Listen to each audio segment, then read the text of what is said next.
Governor Greg Abbott proclaims this week is Travel and Tourism Week here in Texas. Abbott aims to highlight the impact of the travel and tourism industry in the state and celebrate the Texans working in the industry. Many businesses are bracing for what could be a sluggish summer. Visitors are even being told by their home countries to take their vacations and money elsewhere. Your countries are being ruined. The United Nations is funding an assault on Western countries and their borders. In 2024, the UN budgeted $372 million in cash assistance to support an estimated 624,000 migrants journeying into the United States. Think of that. The UN is supporting people that are illegally coming into the United States, and then we have to get them out. We have reasserted that America belongs to the American people, and I encourage all countries to take their own stand in defense of their citizens as well. Proud nations must be allowed to protect their communities and prevent their societies from being overwhelmed by people they have never seen before, with different customs, religions, with different everything. Where migrants have violated laws, lodged false asylum claims, or claimed refugee status for illegitimate reasons, they should, in many cases, be immediately sent home. It's time to end the failed experiment of open borders. You have to end it now. See, I can tell you, I'm really good at this stuff. Your countries are going to hell. Brothers and sisters, let me tell you something that will shake your mind and rattle the foundation of global tourism as you know it. For decades, the United States stood like a giant, convinced it was the dream destination of the world. Its skylines were glorified, its theme parks idolized, its Hollywood billboards painted as the gates of paradise. But today, that illusion is collapsing, and the most shocking part. It's not Europe, not Latin America, not the Middle East, but Africa that is tearing down that illusion, brick by brick, plane by plane, traveler by traveler. Picture this. Millions of Asian tourists, families, students, entrepreneurs, retirees once booking flights to New York, Los Angeles, Miami. But now those flights are empty. Instead, they are booking tickets to Accra, Addis Ababa, Nairobi, Cape Town. Once they dreamed of Times Square, now they dream of Victoria Falls. Once they imagined the Grand Canyon, now they are mesmerized by the Great Rift Valley.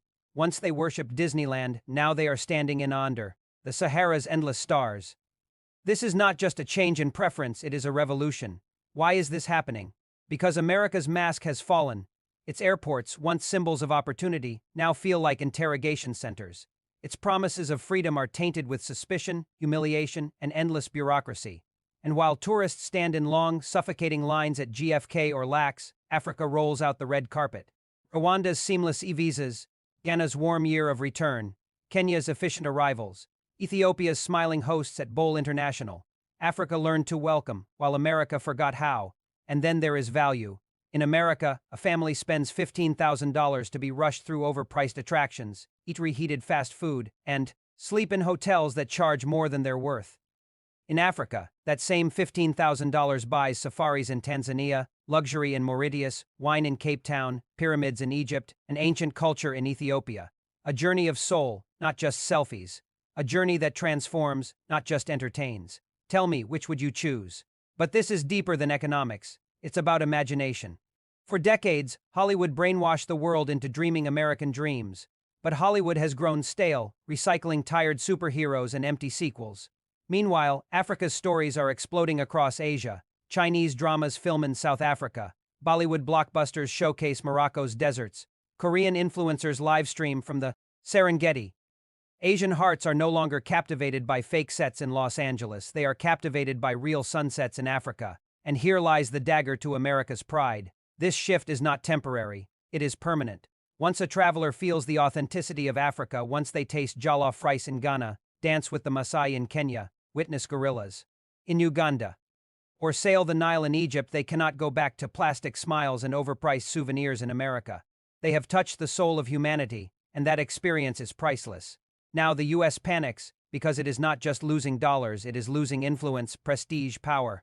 Tourism was once its soft weapon, shaping how billions saw it. But every tourist choosing Africa over America is another nail in that coffin. Another story, another photo, another memory being shared across Asia. America is tired. Africa is alive. So tonight, let me say it clearly. The empire of American tourism is falling, and Africa is rising. The world's dream destination is no longer America, it is Africa. The future belongs to the land of lions and pyramids, of deserts and rainforests, of music and rhythm, of tradition and innovation. The U.S. wanted to control Africa. But now, Africa is controlling the narrative, and as planes full of Asian tourists land in Nairobi, Accra, Addis Ababa, and Cairo instead of New York or Los Angeles, the world watches a simple truth unfold. America's crown has been taken, and Africa wears it proudly. The world has changed, and the tourist maps have been redrawn. For decades, Asia's middle class, the rising force of global travel, dreamed of America.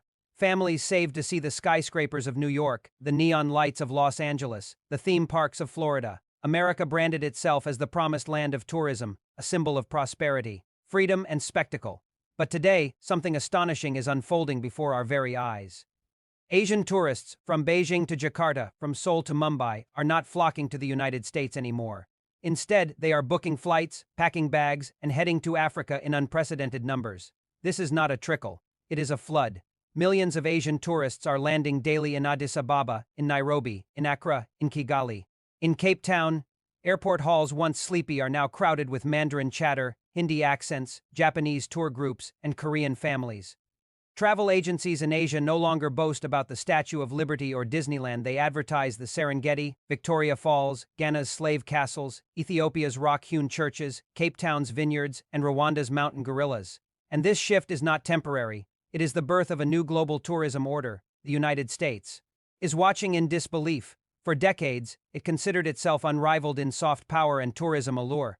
But now it is losing the battle not to Europe, not to Asia itself, but to Africa. Why? Why are Asia's wealthy tourists leaving behind the shopping malls of Los Angeles for the open-air markets of Dakar? Why are they skipping Miami beaches for Zanzibar's white sands? Why is Africa, once dismissed as a dark continent by the West, suddenly the brightest star on the tourism map for Asia? The answer lies in a convergence of history, economics, culture, and global politics. At the heart of it is a profound realization. Africa has something America can never replicate: authenticity, humanity, unfiltered beauty, unstaged history, and most importantly, dignity and hospitality. When Asian tourists land in Africa, they are not treated as walking wallets. They are welcomed as honored guests. They feel the warmth of communities, the rhythm of cultures that have not been sterilized into corporate sameness. They do not get the cold mechanical smiles of America's tourism industry, where everything feels scripted for profit. Instead, in Africa, they feel life itself raw, vibrant, and unmanufactured. But there is more. America has been undone by its own arrogance. U.S. visas have become a nightmare for Asian travelers. Endless paperwork, interrogations at airports, suspicion, humiliation. Traveling to America now feels less like a vacation and more like entering a fortress that doesn't want you. Asian tourists remember stories of friends held for hours at immigration, treated like potential criminals, photographed, fingerprinted, interrogated. Why would they pay thousands of dollars to face humiliation? In contrast, African nations rolled out the red carpet. Visa on arrival policies, electronic visas, and even visa-free entry for many Asian nations have made travel seamless. Ethiopia, Kenya, Rwanda, Ghana, and South Africa have transformed their airports into gateways of welcome, not suspicion. While America builds walls, Africa builds bridges. And then there is the cost. The average Asian middle-class family can spend 3 weeks in Africa, visiting multiple countries, staying in luxury lodges, and eating gourmet meals, all for the same price as 1 week in the United States. America is overpriced, overregulated, and overcommercialized. Hotels charge obscene rates, meals are unaffordable, and attractions are ticketed to exhaustion. In Africa, tourists get more than their money's worth: luxury combined with authenticity. A safari in Tanzania, a trek through Uganda's mountains, or a cultural festival in Nigeria offers memories that money cannot buy. The cultural connection also cannot be ignored. Asian tourists see in Africa something deeply familiar: a shared history of colonial struggle, of resilience, of rising from the margins. They see reflections of themselves in Africa's stories. They see possibility, hope, and solidarity. While America lectures Asia about democracy and freedom with condescension, Africa opens its arms and says, "We too have walked the path of suffering, and we too are rising into our power." This unspoken bond is powerful. It creates not just tourists, but friends. Let us not forget the food. America's fast food empire has left Asian travelers unimpressed, who would fly across the Pacific for a burger they can eat at home. But Africa offers culinary experiences unlike anywhere else. From the rich spices of North African tagines to the smoky flavors of Ethiopian injera, from the seafood feasts of Mozambique to the stews of West Africa, food in Africa tells stories that excite the adventurous palate of Asian travelers. It is not just a meal, it is an immersion into history and tradition. And then there is safety. Yes, safety. For years, the West painted Africa as dangerous, unstable, and risky. But in reality, major African capitals today are safer for tourists than many American cities. While tourists in the U.S. worry about mass shootings, hate, crimes, or being lost in unsafe neighborhoods, African destinations are proving to be far more secure. Kigali is cleaner and safer than many U.S. cities. Accra and Nairobi are vibrant but welcoming. Tourists can explore, mingle, and learn without the constant anxiety of random violence that has scarred America's image abroad. But perhaps the greatest reason for Asia's pivot to Africa is this: Africa offers wonder, true wonder, the kind that cannot be staged or faked. Standing before Victoria Falls is not like staring at a shopping mall fountain. Trekking through the Serengeti is not like watching animals in a U.S. zoo. Exploring Timbuktu's manuscripts or the pyramids of Sudan is not like strolling through an American museum. Africa is alive. It overwhelms the senses. It humbles the soul. It offers something America lost long ago, the ability to inspire, and America knows it. That is why its tourism boards are panicking, why its airlines are lobbying, why its cities are spending billions on rebranding campaigns. But it is too late. Asia has discovered Africa, and the genie cannot be put back into the bottle. Every year, millions more Asian tourists will choose Africa over the U.S., and with them will flow billions of dollars in tourism revenue. That money will not go into the pockets of American corporations. It will fuel African economies, empower local entrepreneurs, build infrastructure, and create jobs. Already, African tourism is becoming one of the fastest-growing sectors in the world. Asian airlines are adding direct flights to African capitals. Travel agencies are forming Africa-focused packages. Media influencers from Asia are showcasing African adventures to millions of followers back home. This is not just tourism, it is economic realignment. For decades, America used its cultural dominance to attract global wealth. Now Africa is stepping into that role, drawing not just tourists but investors, students, and dreamers. America is losing soft power, while Africa is gaining it at lightning speed. And what makes this story even sweeter is the irony. For decades, America used Hollywood and media to portray Africa as poor, dangerous, and undesirable. But now those same narratives are collapsing. Tourists are discovering that Africa is not what Hollywood said it was. It is greater, richer, and more beautiful. The myth of America as the ultimate destination is dying, and Africa is writing a new reality. This is the world we now live in, one where Asian tourists no longer dream of the Statue of Liberty, but of the lion's roar on the savannah. One where the Eiffel Tower takes second place to Kilimanjaro's peak. One where Africa, not America, captures the imagination of the East. And this is not a passing trend, it is the future. The winds of history are blowing in Africa's favor, and Asia has heard the call. What began as curiosity has now become a tidal wave. Families from Shanghai once dreamed of Times Square, but now they dream of Marrakesh's souks. Students from Delhi once fantasized about San Francisco, but now they envision Cape Town's mountains. Newlyweds from Seoul once planned honeymoons in Las Vegas, but now they book romantic getaways in Zanzibar. This is not chance. This is not a fad.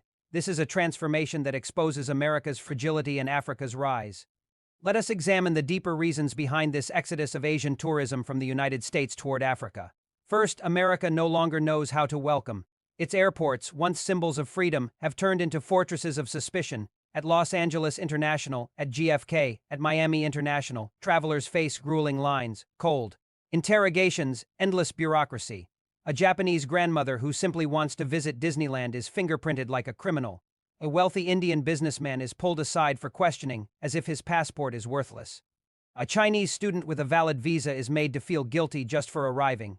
How can such humiliation ever compete with the red carpet welcome offered by Africa? Step into Addis Ababa Bole International Airport, and you will see the contrast. Bright smiles greet arrivals.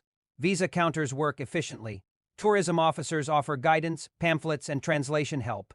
Rwanda, with its streamlined e-visas, makes entry seamless. Ghana's year of return campaign simplified visas for millions of diasporans and Asian visitors alike. Kenya rolled out electronic visas with lightning speed. Africa made it simple. America made it difficult. And when the competition is between dignity and humiliation, dignity will always win. Second, there is the issue of value.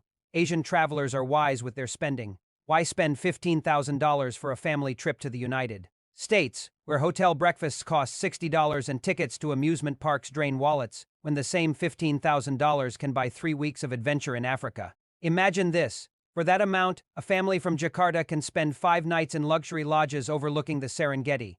Witness the great wildebeest migration, fly to Cape Town for wine tastings, then hop over to Egypt to see the pyramids all within one trip. Meanwhile, what does America offer? Overpriced hotels in Manhattan, crowded beaches in Florida, and amusement parks overrun with queues. The choice becomes obvious. Third, Africa is winning the battle of imagination. In Asia, Africa is no longer perceived as distant or dangerous. It is now exotic, exciting, and inspiring. Chinese television dramas film in South Africa. Bollywood blockbusters shoot scenes in Morocco. Korean influencers broadcast live from Tanzania's Ngorongoro crater. Millions of Asian viewers sit at home and see Africa not as a stereotype but as a dream destination. America once enjoyed this power through Hollywood, but Hollywood has lost its magic. Instead of inspiring, it has turned inward, recycling the same tired superhero movies and drowning in cultural division. Africa, meanwhile, is telling fresh stories of discovery, culture, and raw human experience. Fourth, America suffers from its own internal crises. Crime rates, racial tension, gun violence, and political chaos dominate international headlines. Asian parents hesitate. Do they really want to bring their children to a land where school shootings are normal news? Can they relax knowing their safety could be at risk on city streets? Contrast this with the clean, orderly safety of Kigali, or the tourist-friendly police services of Nairobi, or the secured resorts of Mauritius. Asia's travelers are not reckless. They seek beauty and peace, not fear and confusion. Africa delivers peace. America delivers chaos. And fifth, let us speak of culture. America has commodified its culture to exhaustion. Its landmarks are saturated, its cities are homogenized, and its traditions are repackaged for sale. New York's Broadway tickets cost fortunes, Las Vegas casinos are replicas of replicas, and Hollywood's Walk of Fame is littered with garbage. Tourists leave unimpressed. But in Africa, culture is living. Attend a festival in Nigeria and you feel the drums vibrate in your chest. Witness a Berber wedding in Morocco and you are swept into ancient tradition. Join a Maasai dance in Kenya and you realize culture is not staged, it is lived. Asian tourists crave this authenticity. They are tired of plastic entertainment. Africa offers the real thing. Now let us look at the numbers. In the last decade, Asia's middle class has grown to nearly 2 billion people. They are wealthier, freer, and more eager to travel than ever before. They are projected to spend trillions on tourism in the next decade. America once assumed it would capture this wealth, but it is Africa that is capturing it. Ethiopia's tourism board reports a 40% increase in Chinese visitors in just 2 years. Kenya's safaris are fully booked with Japanese tourists. Ghana reports record numbers of Indian travelers. Morocco's airports now run multiple direct flights to Beijing and Shanghai. Rwanda signed tourism agreements with South Korea. These are not small shifts. These are tectonic. Billions of dollars are leaving America and landing in Africa's hands. And this money is not just feeding hotels and airlines, it is building economies. Tourism revenues fund schools in Tanzania, hospitals in Kenya, conservation projects in Botswana, infrastructure in Ghana. Unlike in America, where tourism dollars vanish into corporate giants, in Africa they circulate locally. Asian tourists see their money making a difference. They see communities benefiting, wildlife preserved, heritage protected. This creates loyalty. Tourists return not just for fun, but for meaning. Now imagine the political consequences. For decades, America used tourism as a soft power weapon. Hosting millions of global visitors reinforced its image as the world's cultural leader. But now, every Asian tourist who skips America for Africa chips away at that dominance. They return home with stories not of New York or Los Angeles, but of Nairobi and Addis Ababa. They share photos not of Times Square, but of Victoria Falls. And in sharing those stories, they shift perceptions. Africa rises in the imagination of Asia, while America fades, and with perception comes partnership. Asian investors who fall in love with Africa's landscapes later return as business leaders. Students who studied Africa's cultures as tourists later form diplomatic bridges. Families who vacationed in Africa later retire or invest there. Tourism is not isolated, it is the gateway to deeper ties. America loses not just tourism revenue, but influence, credibility, and future alliances. America underestimated Africa for years. It mocked Africa, dismissed Africa, exploited Africa. It never considered that Africa could compete in the tourism market. But Africa has outsmarted it. By focusing on authenticity, affordability, and accessibility, Africa has positioned itself as the new magnet for Asia's billions. America cannot stop this. It cannot lower its prices without collapsing its profit-driven system. It cannot change its visa policies without dismantling its fortress mentality. It cannot erase its social chaos overnight. Africa's advantages are not temporary, they are structural. And let us not forget, Asia loves pioneers. Asian tourists take pride in being the first to discover, the first to explore, and Africa is still a frontier of discovery. While America feels old and repetitive, Africa feels fresh and new. To be photographed at the Eiffel Tower is. To be photographed with gorillas in Uganda is unique. To post selfies in Times Square is ordinary. To post selfies at the pyramids of Sudan or in Ethiopia's rock-hewn churches is extraordinary. Social media amplifies this. Asian youth want experiences that stand out. And Africa provides endless opportunities for stories no one else has told. America cannot compete with that sense of originality. Now the U.S. stands at a crossroads. It can no longer take global tourism for granted. Its arrogance has cost it billions already, and billions more will slip away. Every flight that lands in Africa is a flight not landing in America. Every hotel night booked in Nairobi is one not booked in New York. Every meal eaten in Accra is one not eaten in Los Angeles. The bleeding will not stop. But for Africa, this is the beginning of a golden age. Tourism is not only an economic tool, it is a form of global respect. To host millions of visitors is to be acknowledged, to be valued, to be desired. Africa is no longer the forgotten continent. It is the continent everyone wants to experience. Asia has shown the way, and soon others will follow. Latin America, the Middle East even. Europe will redirect their travelers toward Africa, drawn by its uniqueness. The story is simple, yet profound. America believed it would forever be the beacon of tourism. But the beacon has shifted. Africa is now the rising light. Asia has recognized it. The world will soon follow, and America, left behind with its overpriced hotels, endless visa walls, and decaying allure, will watch helplessly as Africa ascends. This is why Asian tourists are choosing Africa over the U.S. not because America has nothing left to offer, but because Africa offers everything America lost: welcome, wonder, and authenticity. The tide has turned, and the journey is irreversible.